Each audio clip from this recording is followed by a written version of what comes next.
Welcome to Where Her Heart Speaks, a show designed to challenge and disrupt ineffective thoughts and behaviors to help you not only embody peace, joy, calm, and certainty, but also to help you live the life you've always dreamed of living. Where Her Heart Speaks with Coach Catherine begins now. Hi there, it's Coach Catherine, and I got something important to share with you. Are you tired of feeling overwhelmed and stressed all the time? Well, listen, you're definitely not alone. In fact, according to the American Psychological Association, a staggering 7 out of 10 adults have experienced negative health impacts due to stress. And that's not all. 74% of people have felt so overwhelmed by stress that they simply couldn't cope anymore. But don't worry, I have the solution you've been searching for. I've created an incredibly powerful infographic that reveals 5 proven ways to release stress in just 3 minutes or less. Yes, you heard that right. 3 minutes or less. If you're ready to say goodbye to stress and hello to a healthier, more relaxed you, then head over to bit.ly/5 ways to de-stress. That's bit.ly/5 ways, WAYS, 2, de-stress, DESTRESS. Head over there and grab your free infographic today. Trust me, this one is a game changer. Welcome and welcome back. I'm Catherine James, international speaker, best-selling author, trauma-informed transformation coach, and your host of this show, Where Her Heart Speaks.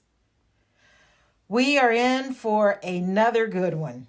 And I'm going to begin this episode by simply asking the question, is it lonely at the top, or is it just lonely? Many professional women, myself included, have experienced loneliness in their careers. I'm going to say that a little differently. Countless professional women, myself included, have experienced the harsh and isolating reality of loneliness in our careers. It's a loneliness, I would say, that's born out of being overlooked, a loneliness that's born out of being undervalued, of having to work twice as hard to get half the recognition. It's a loneliness that's fueled by the constant pressure to prove ourselves in a male-dominated world. Constant pressure to prove ourselves, all while we're juggling the demands of our personal lives. We have to deal with things like the long hours, the sacrifices of missing out on meaningful connections and family events. These things, they all contribute to this overwhelming sense of isolation. And to make matters worse, we often find ourselves alienated by those who were once our peers. Once our peers, but now turned our direct reports. And here's the thing. Instead of voicing our feelings, instead of making it known that we feel lonely or isolated, we don't do that. Instead of doing that, we hide behind what I will call our professional persona. We keep our heads up, we keep our shoulders back, and we just zero in on the task at hand. I remember a couple of years ago, while working with a client, I noticed she used the word lonely, or she made the statement that she felt isolated multiple times during one session. And as a coach, listening for words, especially words that are repeated, my spidey senses turned on. My spidey senses went up. And I became curious. I asked if she realized she had said the word lonely and spoke of feeling isolated several times. Of course, she had not. I then asked if she would be interested in going a little deeper to determine the possible cause of her perspective.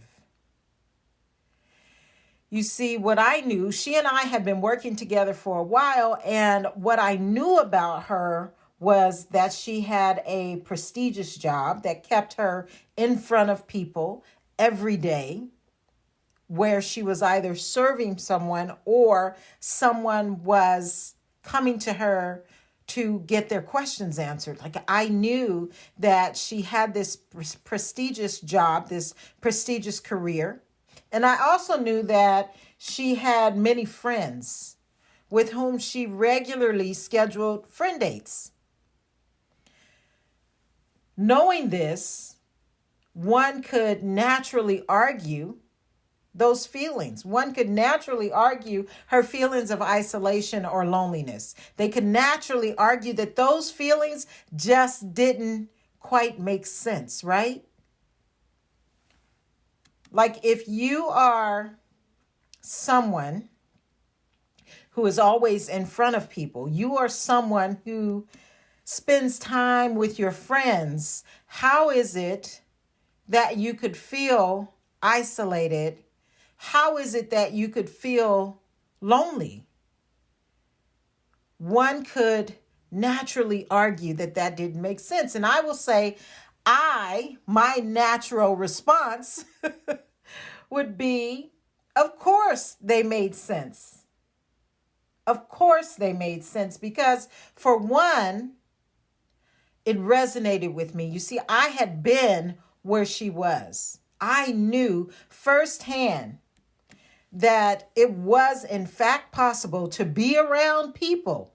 It was in fact possible to have friends with whom you spent time and still feel lonely. I knew that firsthand. That had been my experience. And I will defer the other reason until a little bit later. And I'm going to say that one, you may actually be surprised about it. But how is it? How is it possible that one could appear to have an active social life and be around people on a regular basis, but still feel lonely or still feel isolated? Now, I want to say to you, what you must understand is that loneliness is not really about being alone. Loneliness is about feeling disconnected. Loneliness is about feeling misunderstood. So let's say you're with a group of friends who are all familiar with talking about a particular subject. They're talking about this subject. And the subject that they're talking about, they are all very familiar with it. They know the ins and outs. They are able to laugh. They're able to cry or have aha moments. Like, they are very familiar with this particular subject matter, but you are not. You have no idea. And let's say that this happens frequently. Every time you all get together, they are laughing and talking about something that you have no knowledge of.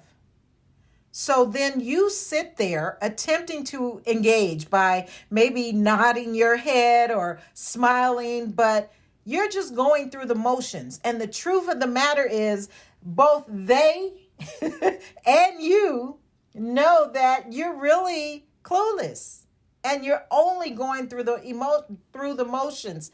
So after experiencing this for a number of times, you may no longer feel connected. You may no longer feel connected to this friend group.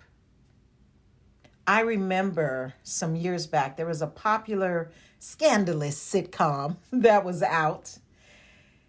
And I'm going to say first that I'm not big on television.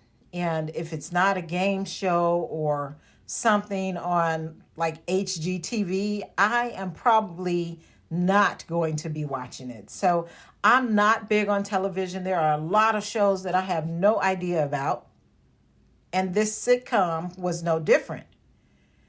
So every week, the morning after the evening of the show's airing, the ladies would come into the office and they would all gather around talking about what happened on the show the night before. They would all gather around and talk about what they predicted would happen the next week. And they would come to me and they'd ask, did you see it? Did you see what happened? And I would respond and say, no, I don't watch television. So after them asking me several times and after me advising them that I don't watch that show several times, they stopped asking if I'd seen the show, which makes sense, right? In fact, what they started doing is just saying, oh, you don't watch it, in this kind of dismissive tone, as if my not watching the show was a bad thing. And here's what I want you to take away. Here's what actually happens. Because I didn't watch the TV and I wasn't interested in a lot of the topics discussed, I was unconsciously isolated. I was unconsciously alienated. And it came to situations where I often went to lunch alone. Or at lunchtime, I would just go and sit in my car. And then when I entered the ranks of management, it didn't get any better. It in fact got worse. Like, I suspected that I wouldn't have lunch dates. I was used to that. That had been taking place already. So I was used to that. But what I didn't suspect nor expect was for my former peers, who were mostly women, to stop speaking to me, to begin to treat me as though I was different, or to make my job more difficult simply because my title had changed. Like, I didn't expect that. I didn't suspect that. And I want to say that we, as women, we must be careful not to perpetuate the mistreatment of one another that's already taking place in the workplace. Like, we must be ever so careful.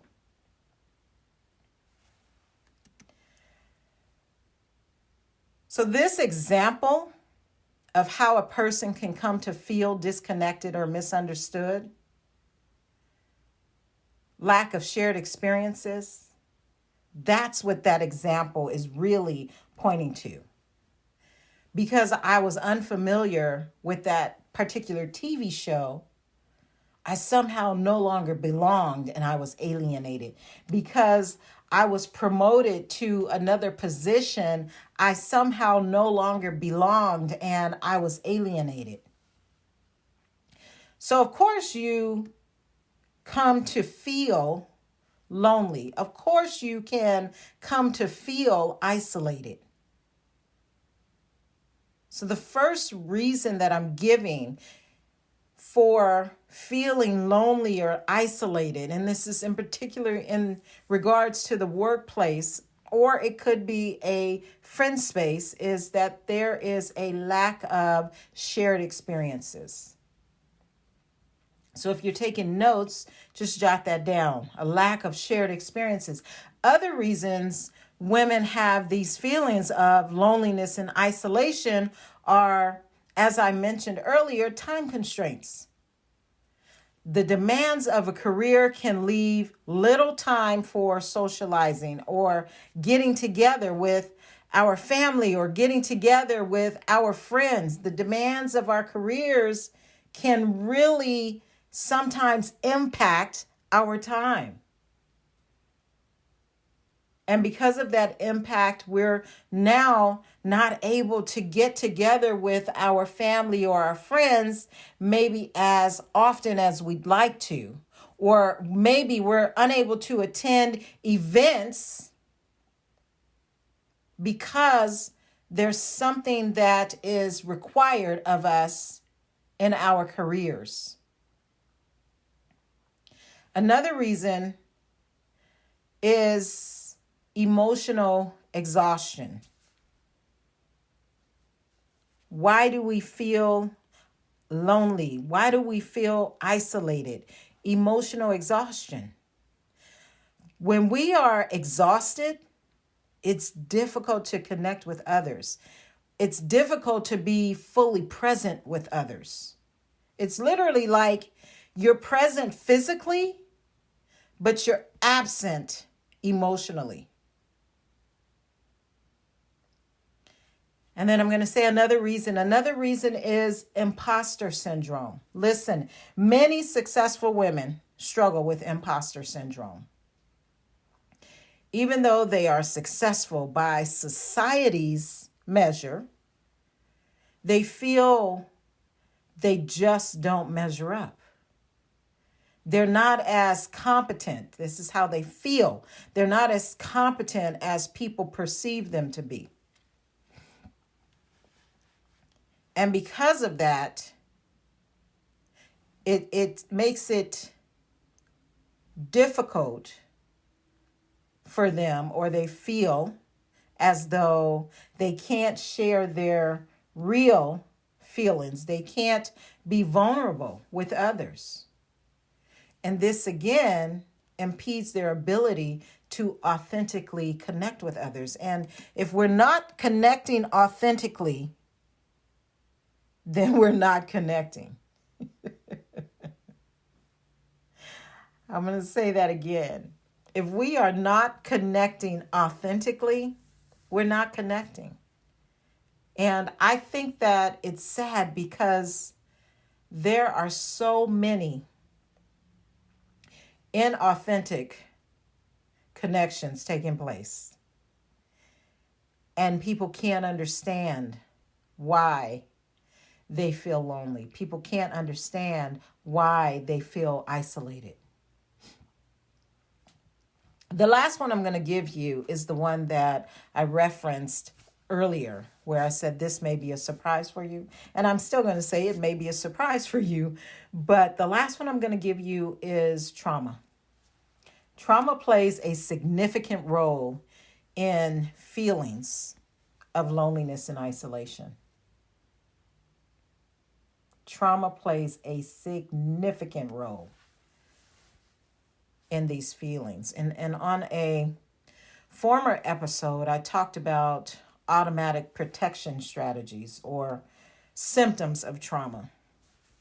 A symptom that I can't remember if it was discussed or not, but that may or may not have been discussed is emotional isolation. Emotional isolation. Now, as previously discussed, trauma interferes with our ability to trust others. And when we look at emotional isolation keeps us from connecting with others. When this is a protection mechanism, when this is our trauma response, it's safe when we don't connect with others. It's the safe thing to do when you don't trust others.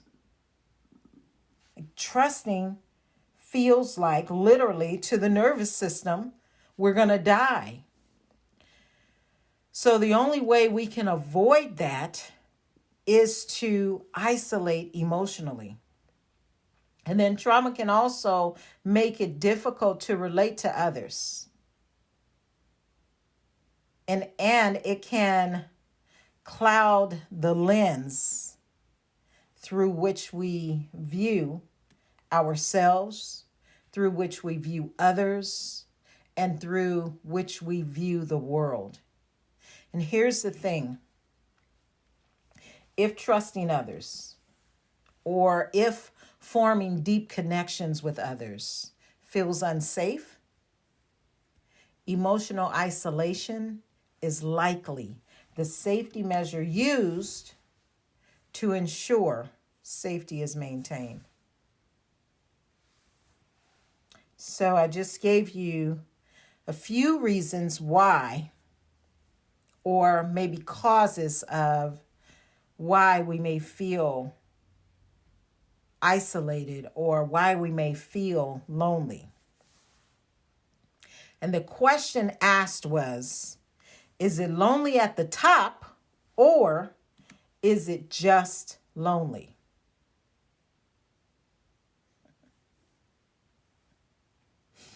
According to studies, women are outnumbered by men in the workplace. According to studies, women face unique challenges, including gender bias in the workplace. According to studies, women are significantly underrepresented, and they continue to deal with discrimination in the workplace. And they continue to deal with feelings of loneliness and isolation. And I want to say that these feelings of loneliness and isolation, although there is a lot for women to deal with, a lot for women to come up against in the workplace, these feelings of loneliness and isolation are not solely driven by what's going on in the workplace. These feelings of loneliness and isolation are not only caused by what takes place in the workplace. I want to be clear about that, because we don't want to look at only part of our life. And I want to speak to something that I don't think is spoken to enough in society, especially a society that promotes individualism. Human beings are social creatures, contrary to what we may hear, or contrary to what some would want you to believe. Human beings thrive on connection, on being with other human beings. And when our lives don't afford us the opportunity to connect with other human beings, we suffer. We suffer. We enter those feelings of loneliness and isolation. So I want to quickly take a look at non-work related things that can contribute to these feelings of loneliness and isolation. And those things are our schedules, not our work schedules, but just life. Like, if we are too busy checking boxes, running here and there, so busy that we are not authentically connecting with others, so busy that we can't attend events, social events. In our minds, they are not significant enough for us to pause from this life a busyness that we're created. When we are that busy, we are not authentically connecting with others. And those feelings of loneliness, those feelings of isolation, they will creep in. In addition to the busyness are strained relationships with our spouses or significant others, or if there is a lack of emotional support in the home.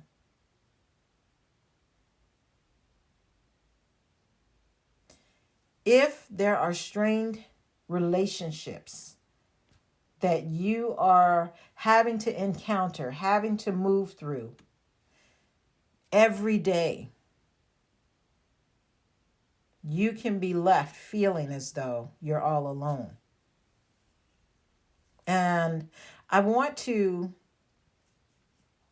look at this a little more closely, just by a quick example, and say you and your spouse don't necessarily see eye to eye on a particular subject involving your child or your children, and you are always made out to be the bad parent.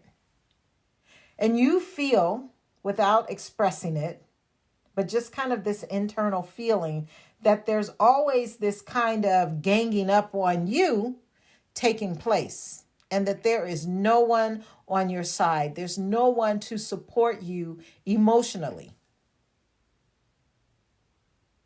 With that, you can feel as though you're alone, even though other family members are in the home,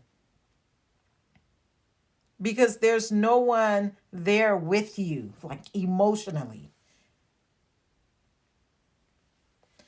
Other reasons that non-work related reasons that can contribute to feelings of loneliness and isolation are living in remote areas, life transitions such as a new job, relocation, divorce, or the loss of a loved one. These are all things that can disrupt a person's social support system and leave them feeling lonely, leave them feeling isolated. So now that we understand some of the causes of these feelings, if you're like me,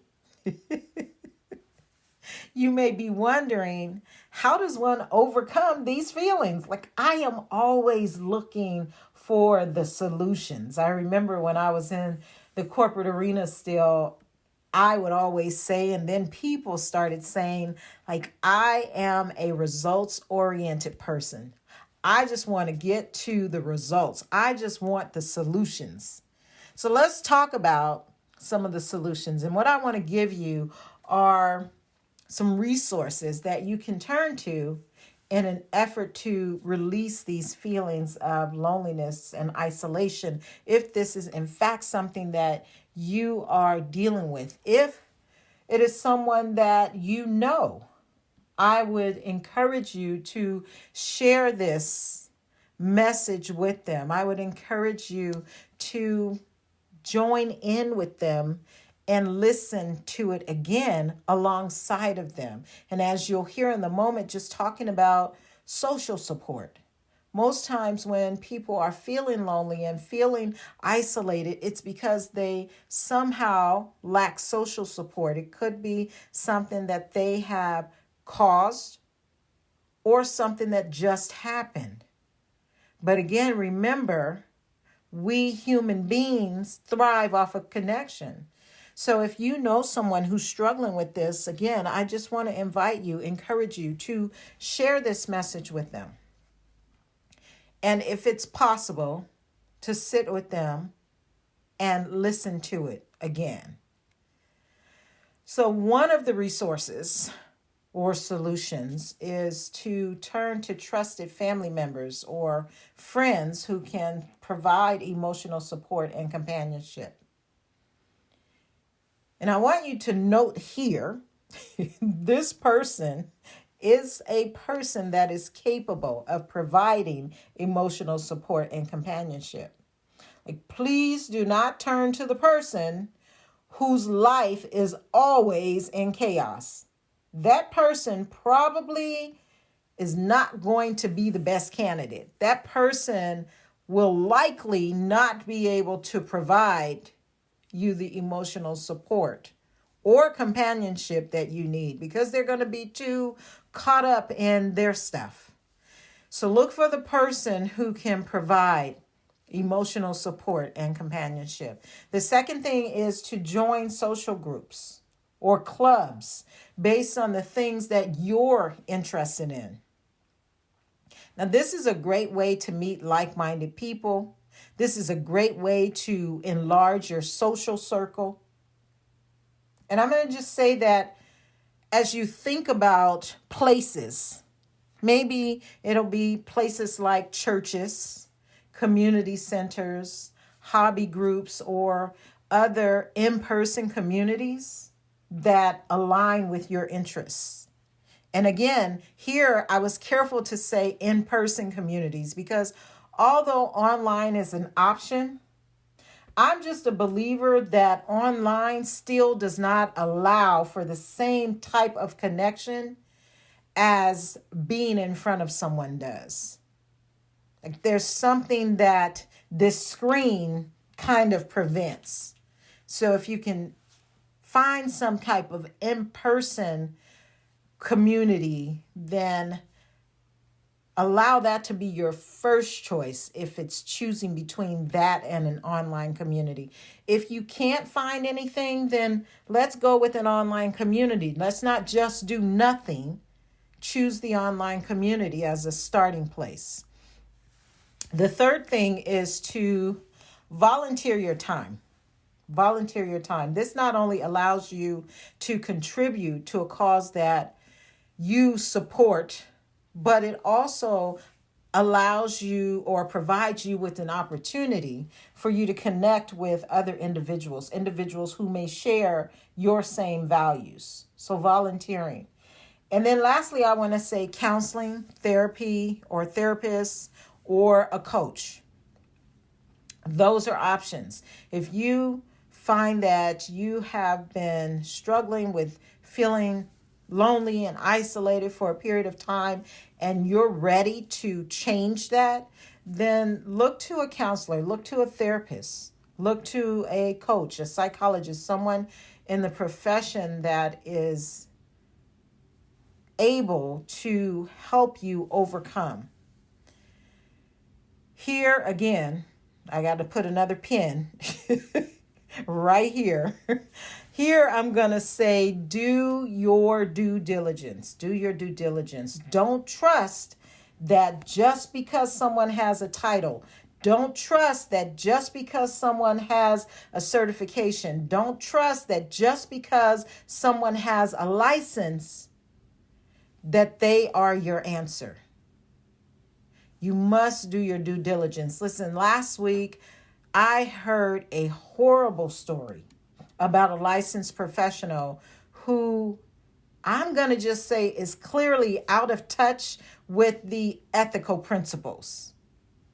And ethical principles, those in the field of psychology know exactly what I'm referring to, but clearly out of touch. One of the principles I remember when I was getting my master's, one of the principles that came up over and over and over again is to do no harm. Like I'm going to say we only in that I was a student because I'm not a licensed therapist or a psychologist, but while getting the master's, that is something that showed up over and over and over again. We have to be ever so careful not to cause harm. And when I heard this story, I was nearly in tears. And I was so angry that I had to literally just pause for a moment.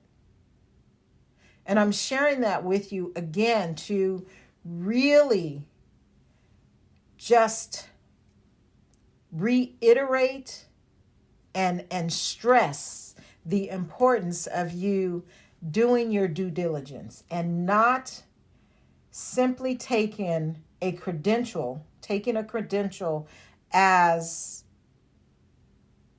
gold, not taking a credential as the thing that says this person is for me. So whomever you reach out to, vet them well. And if it doesn't feel right, that probably means it's not right. If it doesn't feel right, it probably means it's not right. Don't ignore your gut. I want to encourage you to just keep looking. Keep looking, and eventually you will come across the person that is right. So whether it's lonely at the top, maybe a cute cliche, that is somewhat true. But I'm going to say anyone who has a good support system, a healthy social group, and a regulated nervous system, or resolved trauma wounds, no matter how high up they go, no matter how high up they are, having a healthy support system, having resolved trauma wounds, those people will be able to avoid these feelings of loneliness and isolation. Remember, human beings are social creatures. Overworking, lack of a healthy work-life balance, lack of emotional support, missing or avoiding functions are all cues that something is out of alignment and that something is eventually going to leave you feeling alone. That something is going to eventually leave you feeling isolated.